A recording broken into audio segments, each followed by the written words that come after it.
Recently, I've been going back and watching a lot of my childhood favorite movies. Yes, I have been going through inconsolable amounts of trauma. How did you know? Do you remember these things from when you were a kid? Oh, my block is knocked off. Well, what if we took these cute plastic toys and combined them with twisted metal death cars? That's essentially how the subject of today's video was born. Real Steel. This is a classic feel-good movie for me, only ranking up with Kung Fu Panda and Good Vibes, but we're not talking about that day. We'll talk about that another time. I cried 6 times the last time I watched that movie. I used to watch it all the time with my dad as a kid, you know, father-son bonding. Not that y'all know anything about that. Despite being a classic for me, it's a really interesting movie looking back on it now. Get back in that corner, bitch, and take this woman like a man.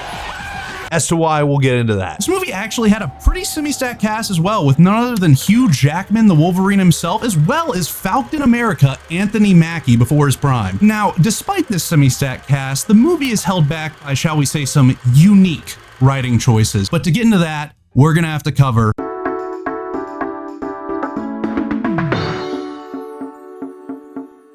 So our movie opens on Charlie, who is an old drunk piece of shit. Generally a little bit harder to deal with than normal ones due to the giant boxing robot he has. Remember this guy? I can't even remember his name, but he matters, I guess. Charlie's fighting a bull to help pay his bills. You know, I mean, this seems like a pretty easy matchup to me. One giant boxing robot versus one cat. The robot loses and Charlie's back to square one.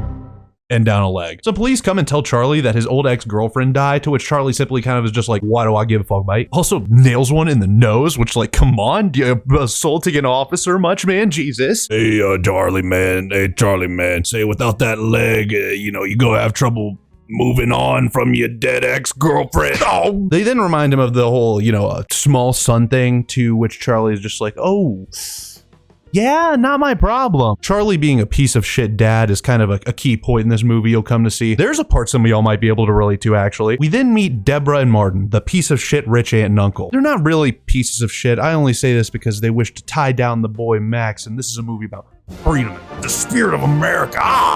They want to adopt the kid, or at least Deborah does. As far as Martin goes, you know what they say about millionaires and kids that don't come out of their own nutsack. They don't care. They just don't care normally. Charlie shows up to sign away custody of the kid. Martin approaches Charlie about possibly taking care of Max for a summer while him and Deborah are in Europe. So, you know, actually being a father for once. And Charlie literally just looks at him and says 100 grand to take care of his own son for the summer. A true businessman. We meet... Okay, I forgot I couldn't remember her name. Hold up. We meet Bailey, who seems to be Charlie's landlord, although he literally just tries to bribe her with sex out the gate. They were just friends a second ago.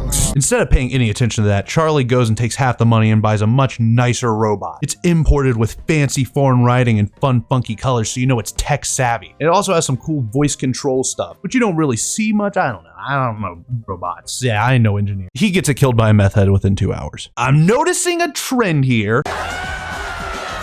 Oh, that sucked. You hungry? Once again, Charlie and now his young son have nothing. So what do? Follow the redneck way and head to a dump to see what they can find. They do one of those little we have to sneak past the searchlight scenes that would never actually work in the first place. I'm gonna talk about this just because it pisses me off. Every time I see one of these scenes in a movie, it makes no sense to me. There's things outlined by the residual light. There's the fact that in a lot of these movies, they just straight up run through the light to fucking begin with. It just makes no sense. In real life, they would be caught instantly. I'm not getting into all this right now. They make it past the searchlights and they start going through the parts. You know, a quick little interesting lore dump when Max basically asks Charlie what happened to human boxing. Max tells him about how back in the day, human boxing was still popular, but people just ended up favoring robot boxing because they wanted more violence, and they could get that with robots. Which is just a really cool detail to build out the universe that could be explored in the movie. This is never brought up again. This movie tickles your logical parts of your brain for 1 second just to throw you back into the pig slop instantly. So Max falls down a muddy cliff. That's a long way down. If you fell, you definitely... And is saved by a single hanging robot arm, which is, guess what? Connected to a whole robot. He wants to dig it up. Charlie, once again winning Dad of the Year, is just kind of like, do it yourself, dummy, and leaves. So Max digs it out and walks it back to the truck. And we're looping back. This is once again proving the stupidity of the searchlight scene. Because sure. Let's play ball. They didn't see him in the outskirts of the light. How'd they not see him in broad daylight? He's doing it right here. He's walking back in broad daylight. He had to walk. You telling me he walked through that junkyard, even in the rising morning sun. Okay, whatever, bud. Sure. They bring it back, clean it up, and Max finds out it has a name. Adam. It's an extremely old sparring bot for mainly training purposes, but it does have a cool feature where it shadows your movements and your shimmies. Bailey finally nuts up and asks Charlie to leave because he is a leeching nuisance, so Charlie takes Adam and Max to find a business deal in the truck. Also, why does the truck have feet windows? I don't understand why this is here. This is very Dan Schneider core, and I don't like it. Max wants to fight with Adam, so Charlie finds him a fight in this sketchy place called the Zoo. If the last guy was a meth head, then this one is a super meth head. The fight starts out as a live one round situation, but ends up in a 2-round victory for the boy. It's here that Max asks Charlie to train Adam using the shadow function with some of his old boxing skills. By the way, Charlie is a boxer. He was supposedly really good, but never ended up getting any recognition because of the Pacific Rim Jaegers coming into play. Cool training montage. We're doing punches and kicks and shit. Cool music. Cool uppercut. Cool training montage. So Adam, Max, and Charlie start getting more fights and making more upgrades, such as taking the old voice recognition from the Noisy Boy robot and installing it into Adam. Reduce, reuse, recycle, baby. And then one night, they get approached by someone from the Big Show, the WRB. The first fight is against a bot called Twin Cities. I don't know, it's looking more like some Twin Towers to me. They're getting their crap rocked at first, but then they pull out the clutch victory when Charlie notices a little hitch whenever Twin Cities throws a punch. They secure the dub and some of that sweet gamer rage from their opponents. Overall, a good first fight in the big leagues and a start to a promising, slow building career. Max gets up and challenges Zeus. I guess we should talk about Zeus now, huh? Zeus is already introduced at this point in the movie, but not in this synopsis, so essentially, he is the greatest robot boxer by far in the league and literally tears through all the competition, but we're not talking about that right now. He's ran by an edgy Russian daughter, Asian father duo because cool plot. And Max just stands up and calls him a little piss baby. This would be like being a little kid and standing on top of the playground just to yell down at a fully grown Mike Tyson with spiked boxing gloves that his mom smells. Also, remember the douchebag who I said to remember, but I couldn't remember his name? Well, he's back to make more shitty one-liners, and Robin beat Charlie in front of his son. After getting rocked, Charlie ends up bringing Max back to Deborah a little early. And it is at this point that Max delivers a line that hits harder than any punch thrown up to this point. I want you to fight for me. That's all I ever wanted. After a blow like that, what else can Charlie do? He simply goes back to the gym and... Huh? What? What? What? Huh? Yeah, this one comes out of the blue for me. I'm not gonna lie to you, Chief. Like, of course they're gonna get together at some point. It's a 2010s action movie with Hugh Jackman of all people. Like, they have a phone call or two and all of a sudden, bang! Like, literally bang! Heyo. Hot girlfriend convinces Charlie to fix things with Max. Charlie convinces Deborah to allow Max to go to a special fight he got for his little tyke. A fight with Zeus. See, apparently Zeus's creator agreed to it even though he hated the idea because, you know, his robot tears world-class machines to pieces in 2 punches. Also, Dipshit is back again, this time with a side of racism.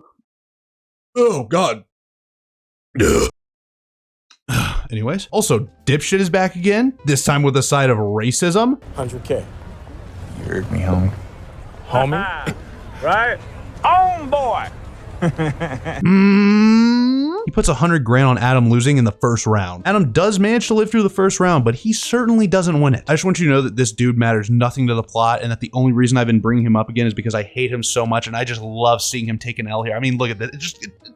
You love to see it. What a piece of shit. It's at this point that Adam kind of starts holding his own a little bit. He's at least dishing out a modicum of an ass kicking at this point. However, things start going to shit in round 4 when Adam's voice controls stop working. Oh wait, baby. Charlie takes control of Adam to fight Zeus using the shadow function. In the last round, Charlie ends up waiting out Zeus long enough to where his power core dies out. Charlie takes this moment to counterattack and actually knocks the beast down, making it hit the floor for the first time ever since its creation. However, it's not enough. And Zeus gets back up and ends up winning the fight by a close decision. The creator and their team are really mad though. Adam is hailed as the people's champion, Charlie gets the girl, and Max and Charlie get their wholesome moment, and everyone lives happily ever after. Roll the credits. And while that may sound like a decent movie, like I said earlier, there are quite a few problems.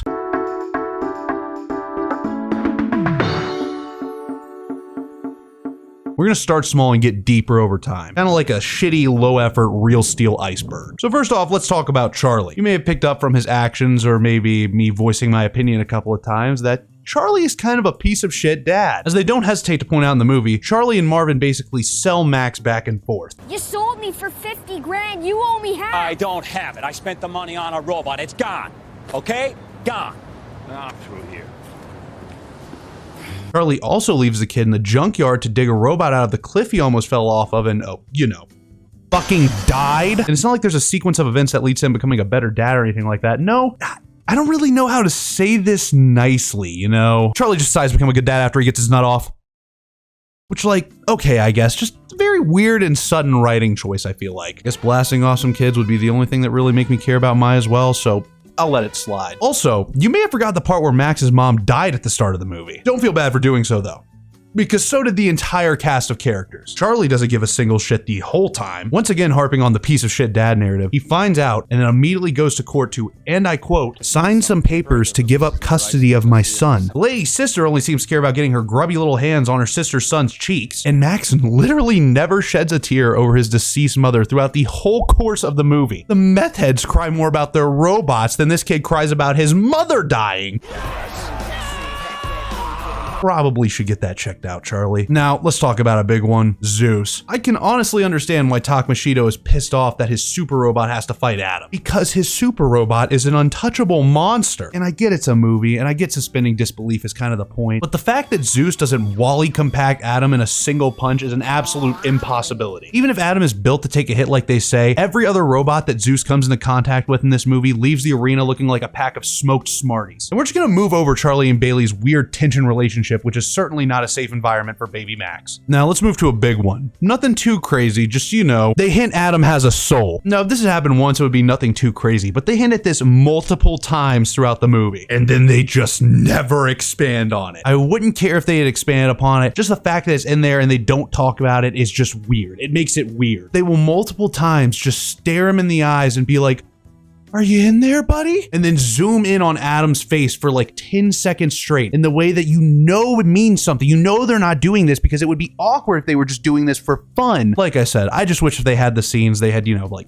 said something about it. It probably was just like gonna be a sequel thing, which never happened, but what's that? There is / was / never will be a probably never to be released sequel? So it was like openly discussed that this movie was planned to get a sequel under the condition that they could get Ryan Reynolds for it? I love Ryan as much as the next guy, but I don't know here. The earliest that I see talks of this occurring is around 2018, and it looked like it was a pretty serious rumor for some time, but it apparently just fizzled out over time. There has not been any news since early 2020. My best guess is that it ran into development problems due to COVID. Either that or they couldn't get Ryan Reynolds. Sadly, I feel like it is safe to say we may not be getting this movie, at least not anytime soon. Hold it right quick. Hello, everybody. Editor Sheck here. So it's been about 5 months since I first did this initial recording.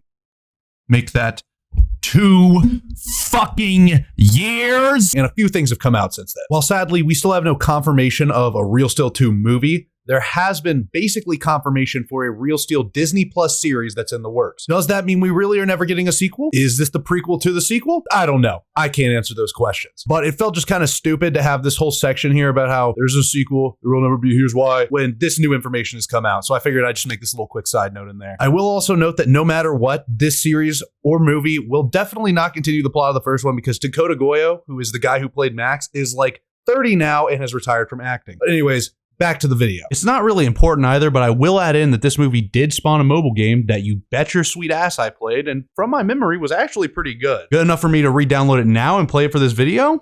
No, not at all. Overall, Real Steel will just be remembered as an early 2010 blockbuster that was lost to time, and if you ask me, that's a real shame. Sure, the writing and characters were not perfect, but it was far from bad, and a lot better than a lot of the stinkers coming out back then. Not to mention the robot designs are gnarly as fuck. And if you ask me, the fights still hold up visually to this day. Overall, it's safe to say that this movie just shines visually above all else. There's not really an overarching point to this video. Real Steel is just one of those movies that holds a lot of nostalgia for me. Me and my dad used to love it, and I feel like I don't see anyone talk about it. I've never seen a video essay or even one of those bad AI voice recaps. And as someone who has a channel where I just talk about stuff that I think is cool, I couldn't think of a better video than what is, in my opinion, the coolest forgotten movie. If you find yourself interested in watching this movie, it's available on Hulu, and who knows, maybe if enough people watch it, we might even get that sequel. Maybe Ryan Reynolds might even be in it. But that's about it though. I'm gonna go ahead and head out and flex these Peanuts Crocs because I'm cooler than you. Sweet, bye.